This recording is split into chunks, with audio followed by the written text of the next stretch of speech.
ಪತ್ರಕರ್ತರಿಗೆ ಬೆದರಿಕೆ ಹಾಕಿದರೆ ಜೋಕೆ, 50,000 ರೂಪಾಯಿ ದಂಡ, 24 ಗಂಟೆಯೊಳಗೆ ಜೈಲಿಗೆ. ರವಿಕುಮಾರ್ ಬಿ ಕಾಸೆ ಸಾರಥ್ಯದಲ್ಲಿ ನಮ್ಮ ದೂತ.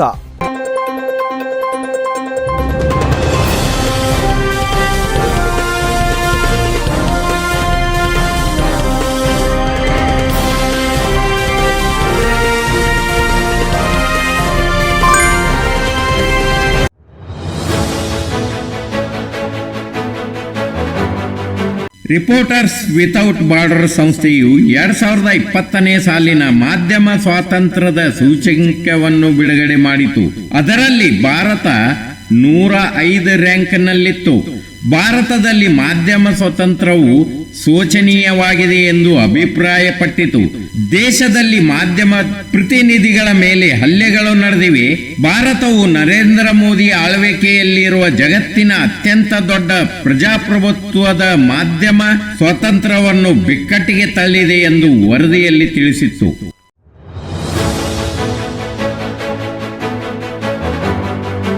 ಭಾರತದ ಮಾಧ್ಯಮ ಲೋಕವು ಭಾರತದಂತೆಯೇ ಬೃಹತ್ ಮತ್ತು ದಟ್ಟಣೆಯಿಂದ ಕೂಡಿದ್ದಾಗಿದೆ. ಇಲ್ಲಿ 1 ಲಕ್ಷಕ್ಕೂ ಮೀರಿ ಪತ್ರಿಕೆಗಳಿವೆ. ಅದರಲ್ಲಿ 36,000 ವಾರಪತ್ರಿಕೆಗಳು ಸೇರಿವೆ. ಭಾರತದಲ್ಲಿ ಮಾಧ್ಯಮ ಸ್ವತಂತ್ರ ಕಾಗದ ಮೇಲಷ್ಟೇ ಇದೆಯಲ್ವಾ? ಅಲಹಾಬಾದ್ ಹೈಕೋರ್ಟ್ ಹೇಳಿಕೆಯ ನಂತರ ಪ್ರಧಾನಿ ಮೋದಿ ಹಾಗೂ ಯುಪಿ ಸಿಎಂ ಡೋಜರ್ ಬಾಬಾ ಎಂದೇ ಖ್ಯಾತಿ ಪಡೆದ ಯೋಗಿ ಆದಿತ್ಯನಾಥ್ ಎಚ್ಚೆತ್ತುಕೊಂಡಿದ್ದಾರೆ. ಪತ್ರಕರ್ತರಿಗೆ ಬೆದರಿಕೆ ಹಾಕಿದರೆ 50,000 ರೂಪಾಯಿ ದಂಡ, 24 ಗಂಟೆಗಳಲ್ಲಿ ಜೈಲಿಗೆ ಕಳಿಸುವುದಾಗಿ ಎಚ್ಚರಿಕೆ ನೀಡಿದ್ದಾರೆ.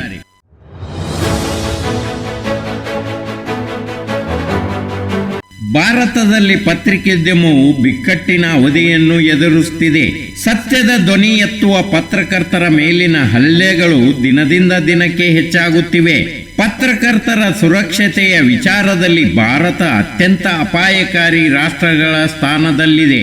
ದೇಶದಲ್ಲಿ ಪ್ರತಿ ವರ್ಷ 100 ಪತ್ರಕರ್ತರು ವರದಿ ಮಾಡುವಾಗ ಪ್ರಾಣ ಕಳೆದುಕೊಳ್ಳುತ್ತಿದ್ದಾರೆ. ಸುದ್ದಿ ನೀಡುವ ವೇಳೆ ಪತ್ರಕರ್ತರನ್ನು ಬೆದರಿಸುವುದು ಸಾಮಾನ್ಯವಾಗಿದೆ. ಆದರೆ ಈಗ ಪತ್ರಕರ್ತರಿಗೆ ಇಂತಹ ಬೆದರಿಕೆ ಹಾಕುವವರು ಈಗ ಸುಸ್ಥಿತಿಯಲ್ಲಿಲ್ಲ.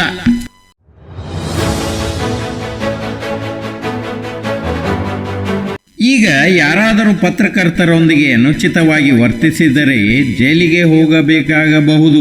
ಅಲಹಾಬಾದ್ ಹೈಕೋರ್ಟ್ ಹೇಳಿಕೆಯ ನಂತರ ಯುಪಿ ಸಿಎಂ ಯೋಗಿ ಆದಿತ್ಯನಾಥ್ ಮತ್ತು ಪ್ರಧಾನಿ ನರೇಂದ್ರ ಮೋದಿ ಅವರು ನಮ್ಮ ನಾಡಿನ ಪತ್ರಕರ್ತರೊಂದಿಗೆ ಅಸಭ್ಯವಾಗಿ ವರ್ತಿಸುವ ಅಥವಾ ಬೆದರಿಕೆ ಹಾಕಲು ಯತ್ನಿಸುವವರಿಗೆ 50 ರೂಪಾಯಿಯಿಂದ 50,000 ರೂಪಾಯಿವರೆಗೆ ದಂಡವನ್ನು ವಿಧಿಸಬಹುದು. ಇದಲ್ಲದೆ ಅವರಿಗೆ 3 ವರ್ಷಗಳ ಕಾಲ ಜೈಲು ಶಿಕ್ಷೆ ವಿಧಿಸಬಹುದು. ಬೆದರಿಕೆ ಆರೋಪದ ಮೇಲೆ ಬಂಧಿತರಾದವರಿಗೆ ಸುಲಭವಾಗಿ ಜಾಮೀನು ಸಿಗುವುದಿಲ್ಲ ಎಂದು ಯೋಗಿ ಹೇಳಿದ್ದಾರೆ.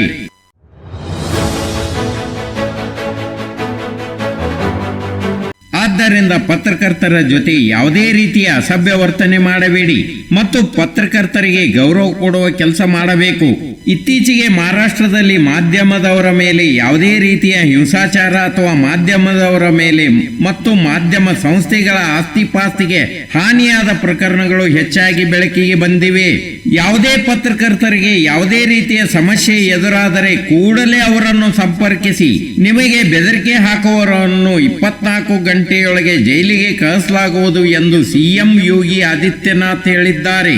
ಪತ್ರಕರ್ತರೊಂದಿಗೆ ಗೌರವಯುತವಾಗಿ ಮಾತನಾಡಿ, ಇದು ನಿಮಗೆ ದುಬಾರಿಯಾಗಬಹುದು ಎಂದು ಸಿಎಂ ಯೋಗಿ ಕಟ್ಟುನಿಟ್ಟಿನ ಧ್ವನಿಯಲ್ಲಿ ಖಡಕ್ ಆಗಿ ಎಚ್ಚರಿಕೆ ನೀಡಿದರು. ಈ ವಿಡಿಯೋ ತಮಗೆ ಇಷ್ಟವಾದಲ್ಲಿ ಲೈಕ್ ಮಾಡಿ, ಶೇರ್ ಮಾಡಿ, ಕಾಮೆಂಟ್ ಮಾಡಿ, ಸಬ್ಸ್ಕ್ರೈಬ್ ಮಾಡಿ ಮತ್ತು ಬೆಲ್ ಐಕನ್ ಒತ್ತುವುದನ್ನು ಮರೆಯಬೇಡಿ. ನಮ್ಮ ದೂತ, ಬಾಗಲಕೋಟೆ. ರವಿಕುಮಾರ್ ಬಿ ಕಾಸೆ ಸಾರಥ್ಯದಲ್ಲಿ ನಮ್ಮ ದೂತ. ಸಮಾಜದ ಸಮತೋಲನವನ್ನ ಕಾಯ್ದುಕೊಂಡು ಜನತೆಗೆ ನ್ಯಾಯದ ಜೊತೆ ನೆಮ್ಮದಿಯ ಬದುಕಿಗೆ ಮುಕ್ತ ಅವಕಾಶ ಕಲ್ಪಿಸುವುದು ಮಾಧ್ಯಮದ ಹೊಣೆಗಾರಿಕೆ. ಹಾದಿ ತಪ್ಪಿದ ನಾಯಕರು, ದಾರಿ ತಪ್ಪಿಸುವ ಸಾಮಾಜಿಕ ಸಮಸ್ಯೆ, ಮೇರೆ ಮೀರಿದ ಭ್ರಷ್ಟಾಚಾರ, ಬಡ ಮಧ್ಯಮ ಜನರ ಮೇಲಾಗುವ ಹಲ್ಲೆ, ಅಧಿಕಾರಿಗಳ ಜನಪ್ರತಿನಿಧಿಗಳ ಅಕ್ರಮ ಸಂಪತ್ತಿನ ಮಾಹಿತಿಯೊಂದಿಗೆ ನೇರ ಸುದ್ದಿ ಮಾಧ್ಯಮವಾಗಿ ಸೌರಭ ನ್ಯೂಸ್. ದಿಟ್ಟ ವರದಿಗಳೊಂದಿಗೆ ನಮ್ಮ ದೂತ ನ್ಯೂಸ್. ನಿರಂತರವಾಗಿ ದೂತ 24x7 ನ್ಯೂಸ್.